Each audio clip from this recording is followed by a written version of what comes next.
Think you could pass the Ohio DMV test today? These 20 real questions come straight from the handbook, road signs, right-of-way, and the rules every driver needs. Play along and check yourself. Let's start. Question 1. In Ohio, a first offense OVI operating a vehicle impaired carries a minimum jail sentence of A. 24 hours in jail, B. 3 days in jail or a 3-day driver intervention program, C. 7 days in jail, D. No mandatory jail, only fines.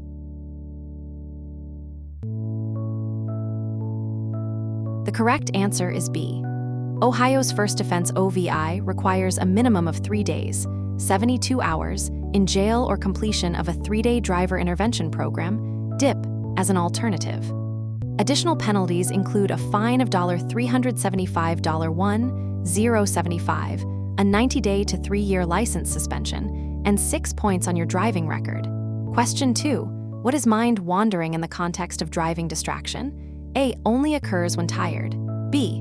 The spontaneous drift of attention away from driving to unrelated thoughts, daydreaming, occurs even when eyes are on the road. Research shows it occurs in up to 50% of driving time and contributes to crashes.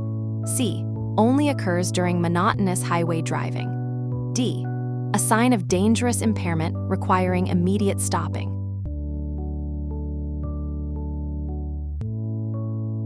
The correct answer is B.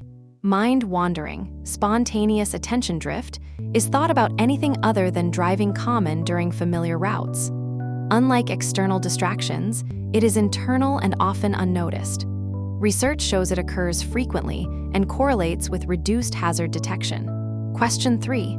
If no one is in the right lane when you need to exit a freeway, you should move to the right lane. A. Only when the exit sign is visible.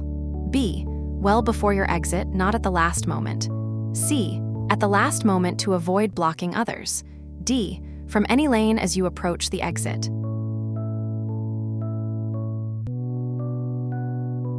The correct answer is B. You should move to the exit lane well in advance of your exit. Last-minute lane changes at high speed are dangerous and a leading cause of freeway accidents. Question 4. What does serpentine belt failure indicate during driving? A. A normal sound from the engine. B. Squealing or chirping from the engine bay, followed by potential power steering loss, battery warning light, and eventual engine overheating if not addressed. The serpentine belt drives critical accessories. C. Only a risk for older vehicles. D. A warning that the transmission needs service.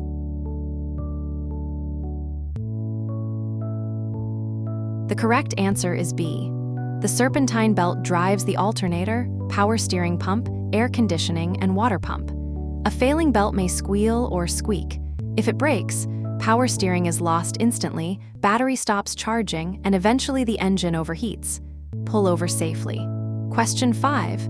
A black and white 1WAY sign with an arrow indicates A. No right turn allowed at this intersection. B. Keep right on this road. C. Traffic flows in one direction only on this road. D. Two-way traffic begins ahead.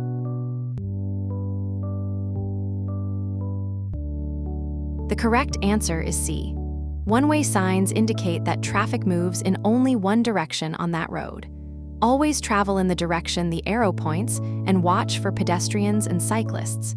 Question 6. What does a raised pavement marker, also called a BOTS dot, that is blue indicate? A. End of high occupancy vehicle zone. B. Location of a fire hydrant. The blue marker is typically placed on the roadway centerline nearest the hydrant to help firefighters locate it in snowy conditions. C. Beginning of a school zone. D. Turning restriction.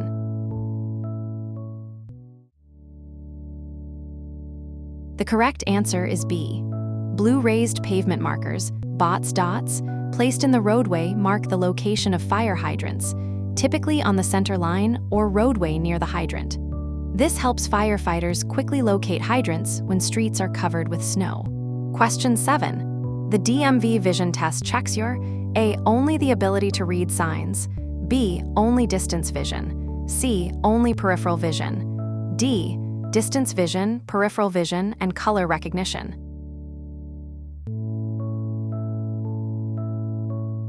The correct answer is D. The DMV vision screening tests visual acuity, distance vision, peripheral vision, side field, and color recognition, ability to distinguish traffic signal colors.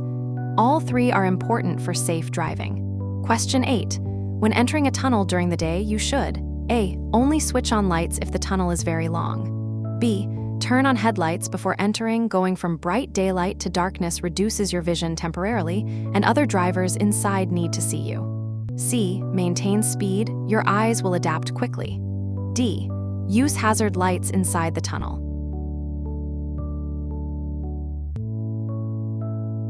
The correct answer is B. Turn on headlights before entering a tunnel. The transition from bright daylight to tunnel darkness causes a temporary vision impairment as your eyes adjust. Headlights ensure other drivers and pedestrians can see you immediately. Question 9. This sign means A. The road elevation changes by exactly 8 feet in total. B. Only trucks need to slow down for this grade. C. The sign only applies going uphill. D. A steep 8% downhill grade is ahead. Shift to a lower gear and use engine braking rather than relying on your brakes alone.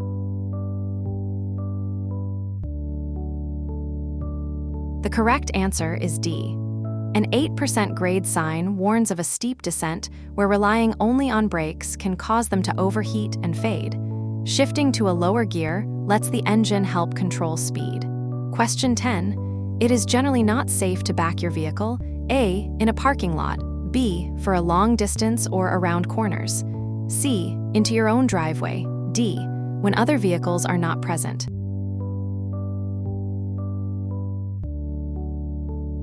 The correct answer is B. Backing for long distances or around corners is dangerous because you cannot see clearly what is behind you. Always back only as far as necessary and never around corners. Question 11. You should turn on your headlights. A. Only at night. B. From sunset to sunrise and in poor visibility. C. 30 minutes before sunset. D. Only when raining.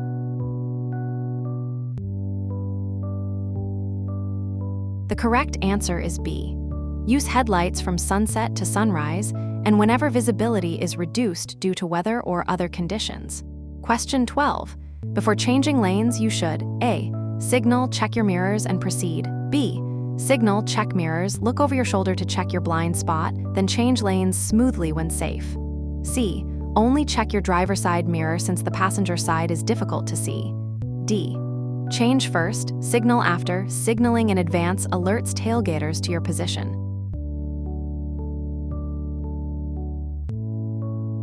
The correct answer is B. Safe lane changes. Signal your intention, check both mirrors, then look over your shoulder, head check, to check your blind spot. Make the lane change smoothly after confirming the lane is clear. Question 13. What is the SIPT method for hazard recognition? A. A type of defensive driving insurance. B. Scan, identify, predict, decide, execute, a systematic method for processing driving information and responding to hazards. C. Speed, intervals, position, distance, escape, a following distance formula. D. A government acronym for traffic enforcement.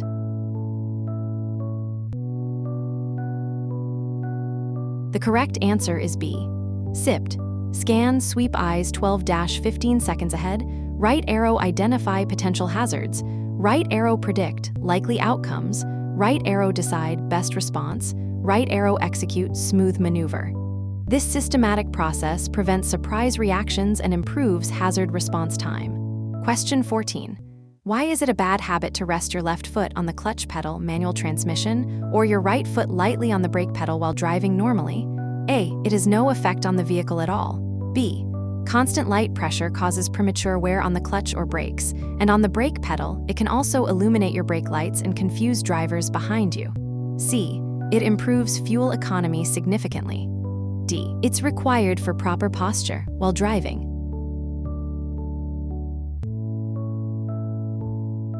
The correct answer is B. Resting a foot with even light, constant pressure on the clutch or brake pedal causes unnecessary wear over time, and lightly riding the brake pedal can also keep your brake lights lit, which is confusing and potentially misleading to drivers behind you. Question 15. When is it acceptable to make a lane change? A. At any time as long as you signal. B. only when traffic is light. C. When there is a safe gap in the target lane, you have checked mirrors and blind spot, and no solid white line prohibits it. D. Anytime you signal first.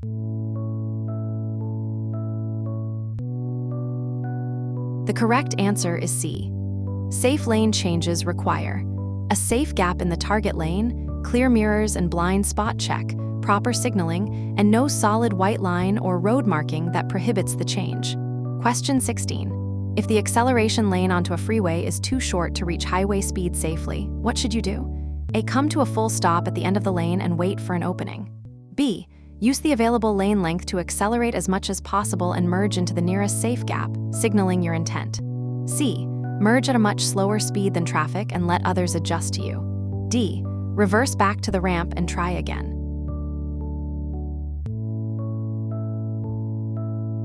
The correct answer is B. Stopping in an acceleration lane creates a serious hazard for traffic behind you. Instead, accelerate as much as the lane allows and merge into the nearest safe gap rather than forcing traffic to adjust to a much slower vehicle. Question 17. What is hydroplaning threshold speed and how can you reduce it? A. The speed at which all vehicles automatically stop on wet roads. B. The speed at which tires begin to lose road contact on wet surfaces, typically around 35-55 mph, depending on tire tread depth and water depth, reduced by proper tread, correct inflation, and slower speeds in rain. C. Only relevant for racing tires. D. The speed limit in rain zones.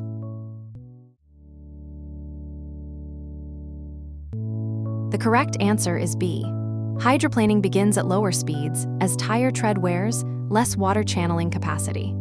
Good tread tires may resist hydroplaning to 55+ mph. Worn tires may hydroplane at 35 mph. Lower speeds, proper tread, and correct inflation all raise the threshold. Question 18. Who has the right-of-way when you are backing out of a driveway and a pedestrian is on the sidewalk? A. You have the right-of-way since your vehicle is on private property. B. The pedestrian on the sidewalk has the right-of-way. Wait for them to pass before crossing the sidewalk with your vehicle. C. You and the pedestrian share the right-of-way equally. D. Only applies if the pedestrian is in a marked crossing zone.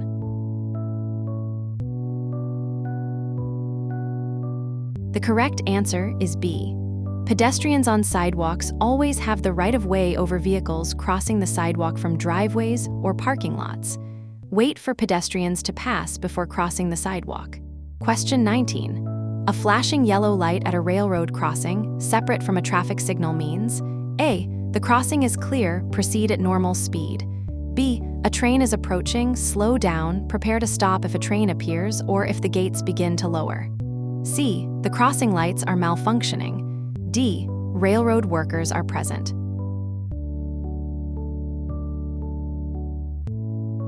The correct answer is B.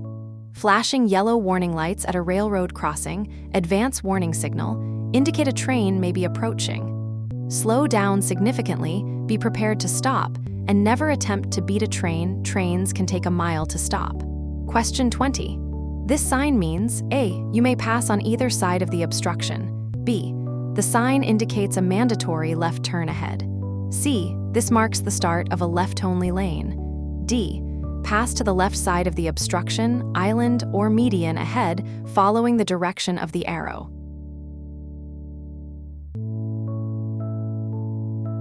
The correct answer is D. Keep left signs mark a specific side to pass an obstruction, traffic island, or median. You must follow the arrow's direction rather than choosing either side. So, how many did you get right?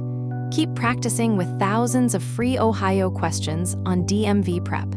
Grab it at dmvprep.org/app or search DMV Prep in your app store. See you in the next part.